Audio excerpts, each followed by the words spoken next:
Today, I'm going to show you guys how to build a simple rocket in LEGO Fortnite. Let's go. Alright, so the first thing that I want you guys to do is bring up our build menu. We're going to go to building parts and then select foundations. Go to the fourth item within wood foundations called wood foundation number 4 and go ahead and select it. Once you guys have this, go ahead and place 4 of them next to each other like so until we create a big square on the ground. We're going to use this as our building platform. Now what we're going to do next is going back into our build menu, go to building parts, foundations, and scroll down until you see granite foundations. We're going to go ahead and select the first looking tower piece. Once we have that selected, walk into the middle of our platform here and place one in the middle at the top like so. Once we have done this, we're then going to build one on the left that's just touching on the corner here. Place that down, do the same on the right hand side, and it should look something like this. We do need to build one in the middle, so there we go, and then one at the very bottom. It should now look something like a cross if we look at it from the top. They should also all be equal in line. None should be higher than the other. Once we have this, we need to continue using that tower piece, so go ahead and select it once again. And what we need to do from here is get high enough so we can build 3 more on top of that middle piece. So this will be number 1. If I fly up a little higher, I can go ahead and build the second piece. And then going up a little higher again, I can build the third piece. Now, if we drop back down to the ground, it's going to look something like this. Now it's time for the next step. From here, using the exact same granite tower piece once again, we need to work on the outside 4 pillars. And all that we need to do from here is add one more tower on top of each of them. So 1,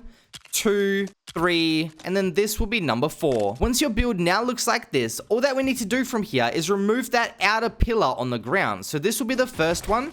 This will be the second, this will be the third, and then this will be number 4. Basically, we're leaving that middle pillar and not touching it just yet. Now, what we can do from here is actually add our thrusters. So go into your build menu, go to the toys section, and look for the large thruster. Once we have this selected, underneath those parts that we have just broken out, go ahead and attach your thruster like so. Adjust it until it's perfectly in the middle. So that is our first thruster placed down, and we just need to repeat that process around each edge. That is number 2, that is number 3, and that is our 4th and final thruster placed down. So there we go, it's already starting to look like a rocket. Now to be able to use those rockets, we do need to put down an activation switch. So going back into our build menu and selecting activation switch from the toys menu, we're going to fly up to the very top here, or build if you're in survival mode, and place one directly in the middle like so. Now one important step that we do need to take before we take our rocket for a little joyride is go back into our build menu, within toys, select the balloon. Now the reason we're going to use the balloons is because once we break out that bottom pillar, the thrusters will automatically be damaged. To prevent this, we're going to place one balloon on the left pillar here, place that down, go to the opposite side and place another balloon, and then go up to the very top and also add one here. Once you have 3 balloons down, we can now drop down onto the ground and break out this bottom pillar. Be careful not to hit your thruster. So as I hit this pillar out now, you guys will see those thrusters actually go through our little platform that we have built. This is completely normal, but the main part is they have not broken off. They're still intact. Once it has dropped, we do now need to break those balloons that we put on at the start, and this will raise our rocket up a tiny bit. So what we can do now is actually use the rocket. It's ready. Everything is done. Now to use it, simply go up to the top where we put that activation switch down. I do recommend standing right next to it or on top of it, because when it takes off, it's going to thrust quite a bit and throw us off. Go ahead and activate your switch, and as you guys can see, we are now flying straight up into the sky. If you guys enjoyed the video, then make sure to like, comment, and subscribe with notifications on, and I'll see you guys later. Peace.